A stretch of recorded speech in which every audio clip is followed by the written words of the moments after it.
जय मसीह की दोस्तों, आप सभी का फिर से स्वागत है हमारे पीडीजे उद्देश्य चलित यात्रा इस विषय के वीडियो प्रशिक्षण में दोबारा से।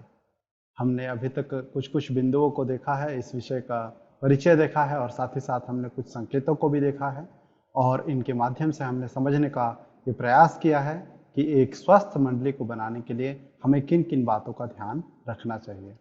और हम अब इस विषय से आगे बढ़ेंगे और कुछ अन्य संकेतों को सीखेंगे और उन्हें समझने का प्रयास करेंगे। तो आपका स्वागत है। मैं आशा करता हूं कि इस वीडियो से आप अपने इस विषय को और अच्छी तरीके से समझ पाएंगे और इसे याद रख पाएंगे। तो मैं थोड़ा सा आपके लिए पुनरावृत्ति कर दूंगा ताकि आपको मालूम हो कि हमने अभी तक क्या क्या देखा था।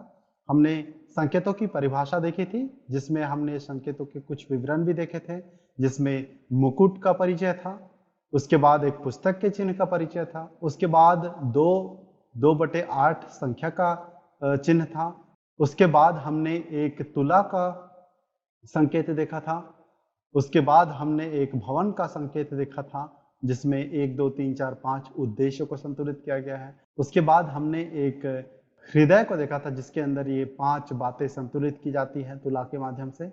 उसके बाद हमने एक ग्लोब का चिन्ह देखा था जहाँ पे हमने ये देखा था कि किस तरह से यीशु का एक अनुयायी, एक चेला यीशु को अपने तक सीमित नहीं रखता है, मंडली के चार दीवारी तक भी सीमित नहीं रखता है, लेकिन वह उसे संसार तक ले जाता है और संसार में बांटता है।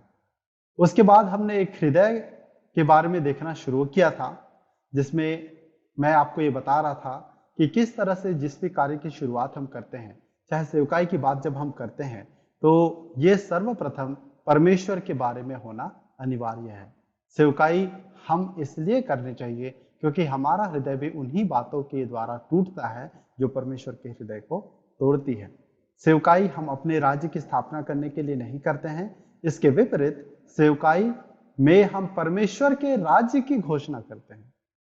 यह सुसमाचार परमेश्वर के राज्य के आने का सुसमाचार है। तो क्या हमारी बातें भी उन्हीं विषयों से टूटती है, उन्हीं बातों से जूझती है जो परमेश्वर के हृदय को भी परेशान करती है या परमेश्वर के हृदय को भी दुखित करती है? कौन सी है वो बातें जो परमेश्वर के हृदय को दुखी करती है? हम इस बात को मत्ती उसका 9 उसके 35 से 38 में देख पाते हैं, जहां पे यीशु मसीह लोगों के बारे में, भीड़ के बारे में कुछ कहते हैं। जैसा ईश्वर ने मनुष्य जाति के समस्या को देखा, उसने लोगों के विषय में यह कहा कि यह घबराए हुए असहाय लोग हैं और उनके पास कोई उत्तर नहीं है। उनके संसार को भ्रष्ट नेता, गरीबी, बीमारी और निरक्षरता ने जकड़े रखा है। यह सभी ऐसे लक्षण हैं जो परमेश्वर के बिना खोए हुए लोगों के हैं, जो परमेश्वर से दूर है, जो परमेश्वर के रहित है, जिनके पास परमेश्वर नहीं है। वे लोग आज भी इन सारी सावधानियों के तले दबे हुए हैं। सबसे पहला, हम आज भी ऐसे खोए हुए लोगों को देखते हैं जो यीशु मसीह के द्वारा पिता के साथ सही संबंध में नहीं जुड़े हैं, जो आज भी परमेश्वर से अलग है, आत्मिक रूप से अंधे हैं। दूसरा, आज भी बहुत से ऐसे लोग पाए जाते हैं जो भ्रष्ट और तानाशाह सरकारों के द्वारा शासन के अंतर्गत आते हैं, उनके अंतर्गत जीवन जी रहे हैं। भ्रष्ट अगुओं की वजह से, भ्रष्ट नेताओं की वजह से उनका जीवन काफी त्रस्त पड़ा हुआ है। उसके बाद तीसरा, हम ऐसे लोगों को देखते हैं जो हर दिन एक तबाह करने वाली गरीबी में अपना जीवन यापन करते हैं, अपना गुजर बसर करते हैं। और जब हम यहाँ गरीबी की बात कर रहे हैं मित्रों, तो सिर्फ ये उस गरीबी की बात नहीं है जो एक पीढ़ी अपने समय में देखती है। ये उस पीढ़ियों से चले आ रहे गरीबी के बारे में है जहाँ पे बाप दादाओं से लेकर के वो गरीबी चलती आ रही है, जहाँ पे परदादा भी गरीब थे, जहाँ पे दादाजी भी गरीब थे, जहाँ पे पिताजी भी गरीब हैं। और वर्तमान की स्थिति को ऐसा देखकर नहीं लगता कि स्थिति बदलने वाली है।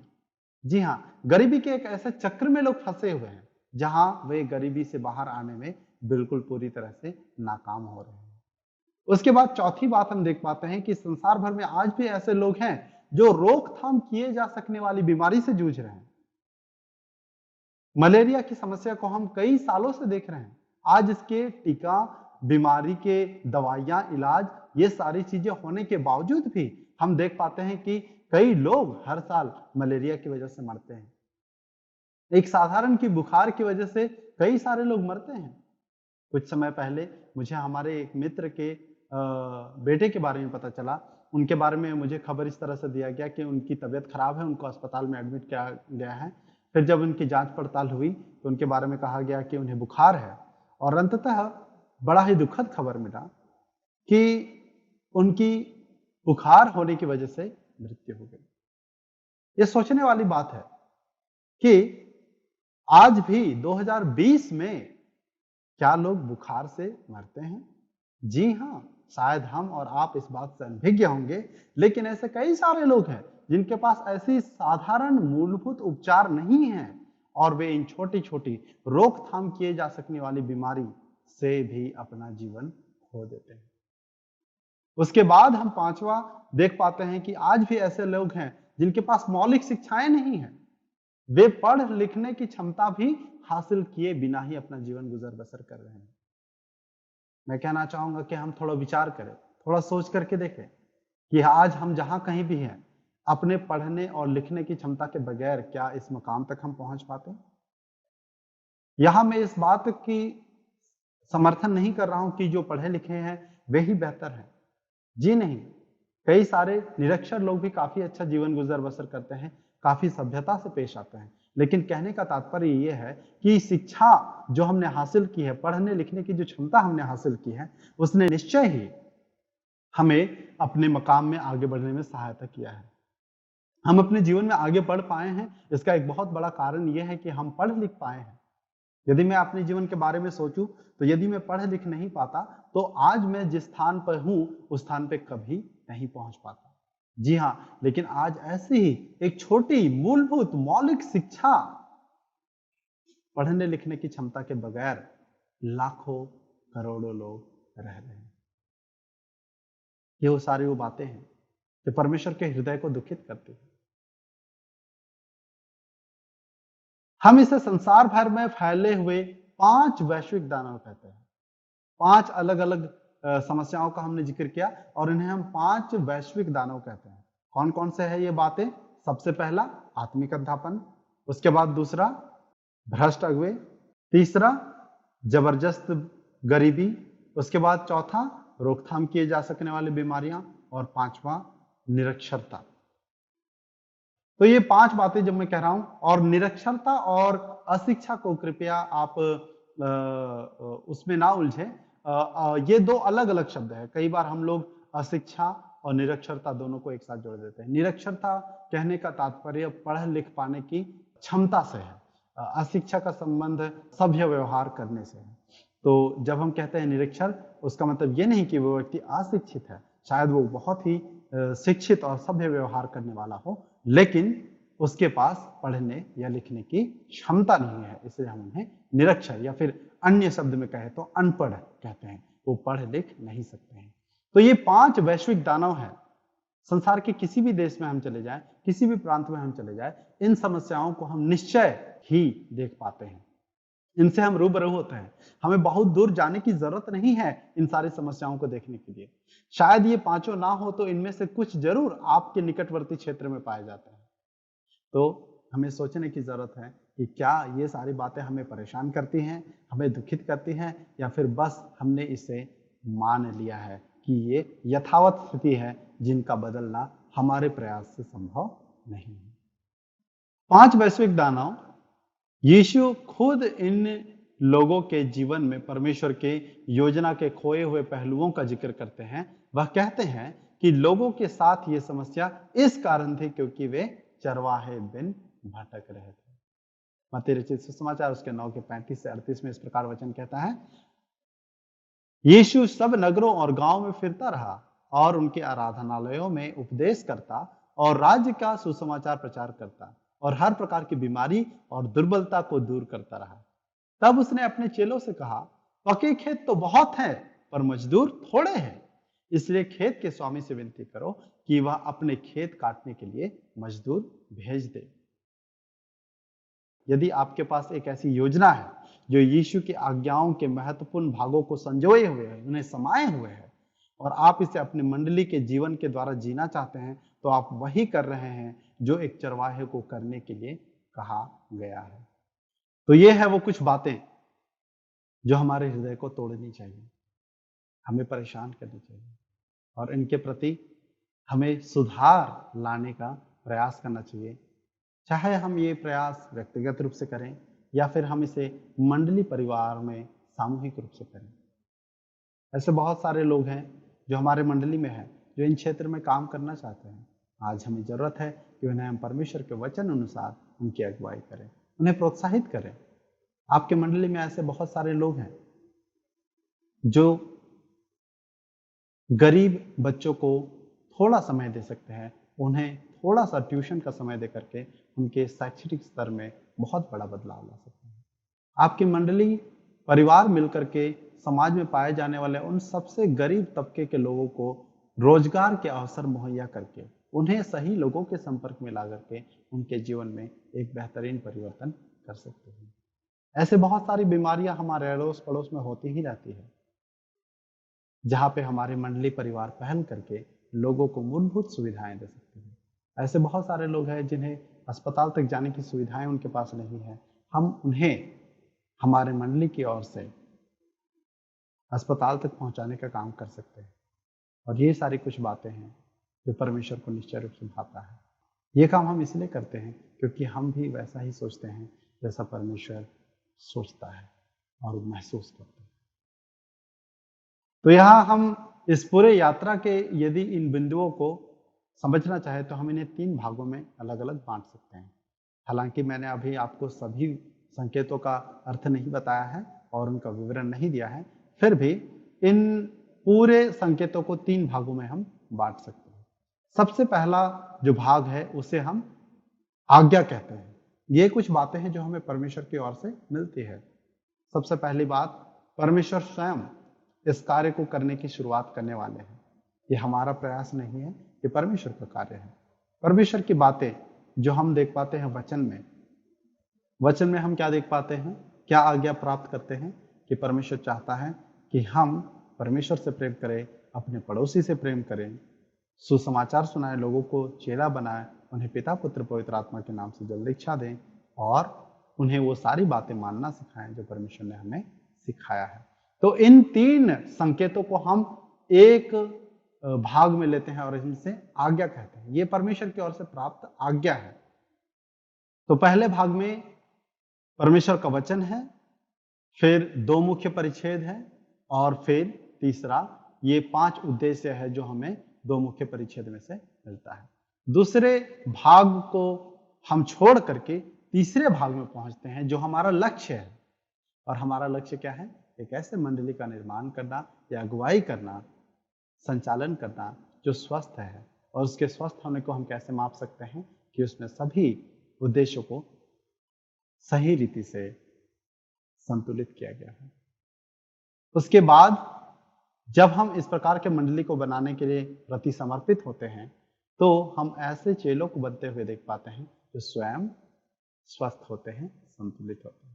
फिर ये चेले हम देख पाते हैं कि मंडली के 4 दीवारी तक सीमित नहीं रखते हैं, लेकिन ये बाहर जा करके परमेश्वर के प्रेम को संसार के उन खोए हुए लोगों तक पहुंचाते हैं जो अभी भी परमेश्वर के राज्य के सुसमाचार से अछूते हैं। इन सारे कार्यों को करने के परिणाम स्वरूप फिर से हम लक्ष्य में भी परमेश्वर के उस मुकुट के चिन्ह को देख पाते हैं, जहां पे इन सारे कामों के होने के परिणाम स्वरूप परमेश्वर के नाम की महिमा होती है। तो ये यात्रा परमेश्वर के महिमा से ही शुरू होता है और परमेश्वर की महिमा में ही समाप्त भी होता है। लेकिन इन दोनों भाग के बीच में एक भाग है जिसे हम योजना कहते हैं। हम कैसे पहुंचेंगे अपने लक्ष्य तक? उस लक्ष्य तक पहुंचने का सबसे पहला तरीका मैंने आपको काफी विस्तार से बताया। उन बातों के द्वारा हमारे हृदय को टूटने के लिए परमेश्वर के प्रति संवेदनशील करके सौंपने की जरूरत है, जो परमेश्वर के हृदय को भी तोड़ती है। इसके बाद हम एक चेला बनाने की प्रक्रिया के बारे में सीखते हैं, जिसमें हम अपने अगले संकेत को समझने का प्रयास करते हैं। अगला संकेत समर्पण चक्र का है। आप देख पा रहे होंगे कि इसमें अलग अलग चक्र हैं और उन अलग अलग चक्र को अलग अलग नाम दिया गया है और इस समर्पण के चक्र को समझना बहुत ही जरूरी है, क्योंकि ये समर्पण का चक्र हमें अन्य प्रकार की मंडलियों से अलग करता है।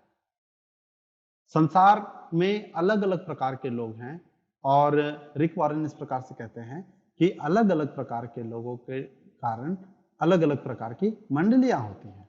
तो जिस प्रकार के मंडली बनाने के प्रति हम समर्पित हैं, हम उसे उद्देश्य चलित मंडली या उद्देश्य चलित कलीसिया कहते हैं। और इस प्रकार के कलीसिया को बनाने के लिए हमें इस विचार को समझना, इस समर्पण चक्र को समझना बहुत ही जरूरी है। सामान्यतः हम देख पाते हैं कि मंडलियों का निर्माण अंदर से बाहर की ओर होता है। कहने का तात्पर्य है कि आप किसी चेले को या फिर तैयार व्यक्ति या अगुवे को एक नए जगह पे भेजते हैं या वे स्वयं जाते हैं, वहां पे वो कुछ एक दो लोगों को इकट्ठा करते हैं और उसके इकट्ठा होने के बाद वहां पे आराधना सभा की शुरुआत होती है। फिर धीरे धीरे धीरे धीरे और अधिक लोग वहां आने लगते हैं, इस प्रकार से संख्या बढ़ती है।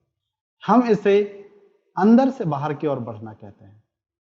लेकिन हम उद्देश्य चलित मंडली को बनाने के प्रति समर्पित होने के कारण से एक दूसरा तरीका अपनाते हैं, जिसे हम बाहर से अंदर की ओर आने वाला तरीका अपनाते हैं।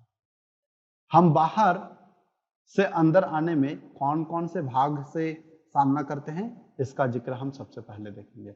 सबसे बड़ा जो आपको घेरा दिख रहा है, ये चक्र दिख रहा है, हम उसे समुदाय कहते हैं। कहने का मतलब है कि हमारी सेवकाई सबसे पहले समुदाय में शुरू होती है। समुदाय में ही हम अपने सेवकाई को या मंडली को भी अंजाम देते हैं। यहां तक कि हम यदि अपने वर्तमान मंडली के बारे में भी सोचें तो ये एक समुदाय के अंतर्गत है, और वो समुदाय अलग अलग प्रकार का हो सकता है। वो समुदाय शायद लोगों के जन समूह के द्वारा उसका परिभाषा होती है, या फिर जगह के आधार पर उसकी परिभाषा हो सकती है, या पेशे के आधार पर उसकी परिभाषा हो सकती है, लेकिन वो है तो एक समुदाय के अंतर्गत ही। समुदाय के बाद हम थोड़े छोटे समूह को जो देखने का प्रयास करते हैं उसे हम भीड़ कहते हैं। जब हम समुदाय में सेवा करना शुरू करते हैं तो हम देखते हैं कि कुछ लोग हैं जो आकर्षित होते हैं, कुछ लोग हैं जो इच्छुक हैं, कुछ लोग हैं जिनके जीवन में परमेश्वर काम कर रहा है, और फिर वे हमारी आराधना सभाओं में शामिल होना शुरू होते हैं। इन्हें हम भीड़ कहते हैं। ये वे लोग हैं जो रुचि ले रहे हैं, ये वे नहीं हैं जो अभी तक समर्पित हो चुके हैं। ये सिर्फ रुचि लेने वाले लोग हैं। ये हमारी साप्ताहिक सभाओं में शामिल होने वाले लोग हैं। ये हमारे अन्य सभाओं में मौजूद रहने वाले लोग हैं। इसके बाद हम देख पाते हैं तीसरा समूह जो है, जिसे हम सभा समूह कहते हैं या मंडली कहते हैं। ये वे लोग हैं जिन्होंने अपना समर्पण यीशु के प्रति किया है। इनमें और भीड़ में अंतर यह है कि भीड़ के सभी लोग सभा समूह के हिस्से नहीं हैं, लेकिन सभा समूह के सभी लोग वे लोग हैं जो भीड़ में आने के साथ ही साथ यीशु मसीह के प्रति समर्पण भी कर चुके हैं। इसके बाद हम अपने अगले घेरे में जाते हैं, जिसे हम समर्पित के नाम से जानते हैं। ये वे लोगों का समूह है, उन लोगों का समूह है जो सिर्फ यीशु मसीह के प्रति अपने जीवन का समर्पण ही नहीं किए हैं, लेकिन वो उसमें निरंतर बढ़ते रहने के लिए समर्पित हैं, अनुशासित होने के लिए समर्पित हैं, सीखना चाहते हैं। ये सिर्फ नए विश्वास को ग्रहण कर लेने वाले मात्र नहीं हैं, लेकिन ये उस विश्वास में बढ़ने वाले लोग हैं। समर्पित के बाद हम अपने अगले घेरे में जाते हैं, जिन्हें हम केंद्र कहते हैं। ये वे लोग हैं जो सिर्फ सीखने के प्रति ही नहीं, लेकिन सेवा के प्रति भी समर्पित हैं, और अपने अलग अलग वरदान के द्वारा, क्षमताओं के द्वारा मंडली के लोगों का सर्वप्रथम और फिर बाहर अन्य लोगों के जीवन में भी सेवकाई करने की पहल करते हैं। ये वो कुछ लोग हैं जो अलग अलग सेवकाइयों का जिम्मेदारी उठाते हैं। मंडली में पाए जाने वाले भिन्न भिन्न सेवकाइयों का जिम्मेदारी उठाते हैं। जैसे कि कुछ लोग होंगे जो बच्चों के मध्य होने वाली सेवकाई का जिम्मेदारी उठाते हैं, तो कुछ होंगे जो बुजुर्गों या महिलाओं या पुरुषों या जवान या फिर अन्य प्रकार के जनसमूह के बीच सेवकाई करने के लिए की जाने वाली सेवकाई का अगुवाई करते हैं। हम इन्हें केंद्र कहते हैं। तो आप देख पा रहे होंगे कि किस तरह से ये जो सिलसिला है, ये अंदर से बाहर की ओर नहीं, लेकिन ये बाहर से अंदर की ओर, अर्थात हम शुरुआत समाज में करते हैं, फिर हम भीड़ में आते हैं, फिर हम सभा समूह में तब्दील होते हैं, फिर हम समर्पित होते हैं, और समर्पित होने के बाद हम केंद्र में शामिल होते हैं। केंद्र में शामिल होना मात्र ही पर्याप्त नहीं है, वे लोग जो केंद्र में कुछ समय तक रह रहते हैं, कुछ समय के बाद वे आदेशित में तब्दील होकर के एक नए क्षेत्र में सेवा करना चाहते हैं और फिर हम उन्हें अपने सारे सहयोग और प्रार्थना के साथ मुक्त करते हैं। तो ये है 5 अलग अलग चक्र, समर्पण चक्र, जिसे हम समझने का प्रयास कर रहे थे। इन सभी चक्र के बारे में थोड़ा और विस्तार से मैं आपको बताऊंगा। समर्पण चक्रों का संक्षेपण। सबसे पहला समुदाय। जो लोग कभी कभार आपके मंडली के आसपास रहते हैं, जो आपके रविवार सभा में कभी कभार या कभी नहीं या निरंतर शामिल होते हैं, हम इन्हें समुदाय कहते हैं। इन लोगों की कोई विशेष रुचि नहीं होते हैं, लेकिन वो हमारे प्रभाव के, हमारे पहुंच के क्षेत्र के अंतर्गत रहते हैं। दूसरा, भीड़।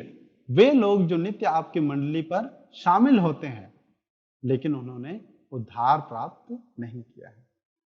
तीसरा समूह, मंडली, जो यीशु मसीह और आपके मंडली परिवार में सदस्यता के प्रति समर्पित है।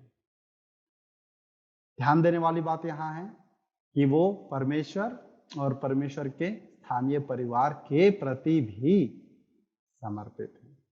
उसके बाद हम अपने अगले घेरे को देखते हैं, जिसे हम समर्पित कहते हैं। वह सदस्य जो आत्मिक रूप से परिपक्व होने के विषय में गंभीर हैं या आत्मिक अनुशासन सीखने के बारे में गंभीर हैं।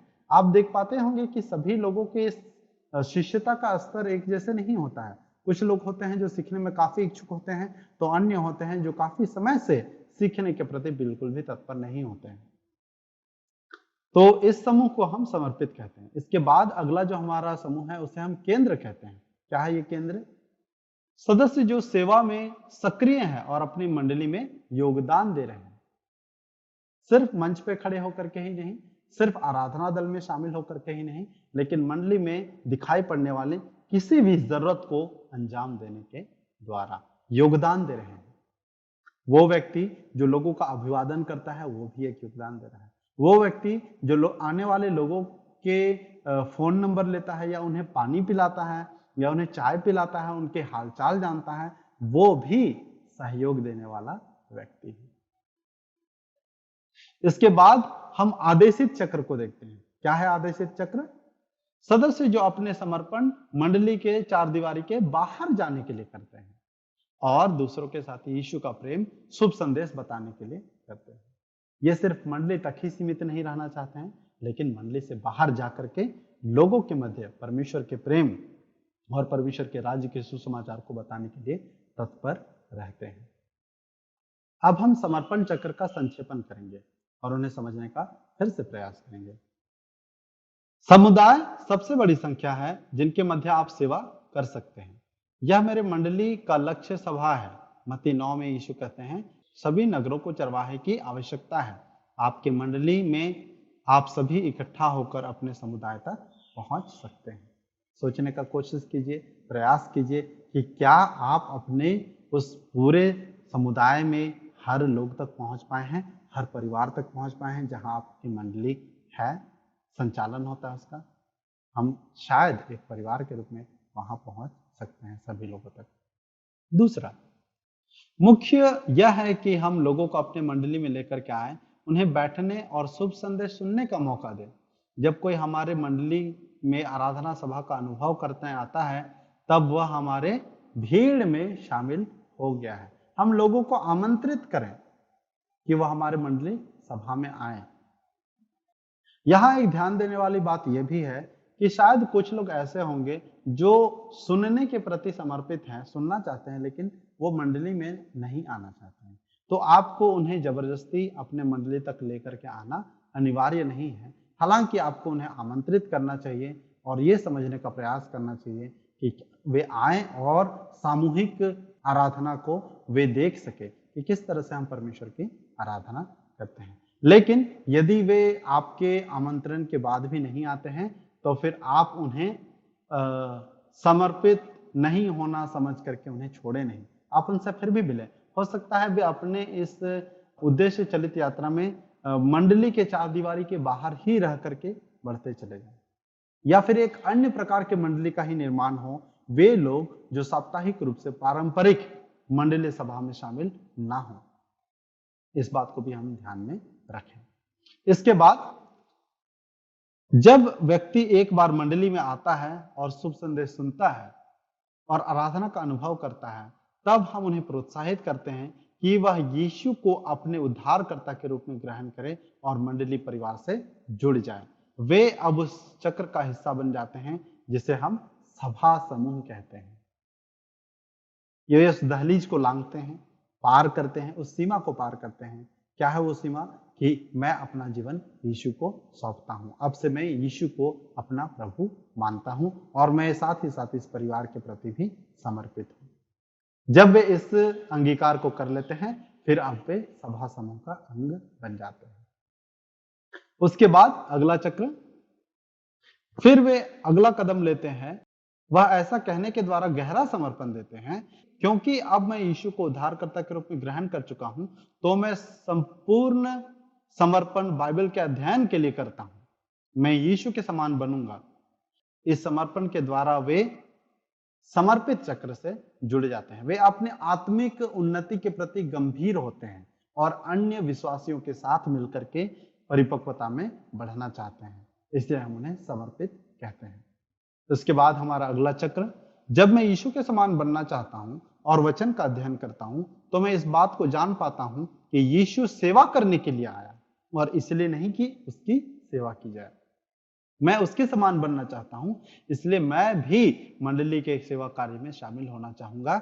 ये लोग केंद्र कहलाते हैं। ये वे लोग हैं जो अन्य अन्य माध्यम से, अन्य अन्य क्षमताओं से, अन्य अन्य प्रकार से लोगों के जीवन में, मंडली के जीवन में योगदान देते रहने का प्रयास करते हैं। इसके बाद हम अपने अगले चक्र तक जाते हैं।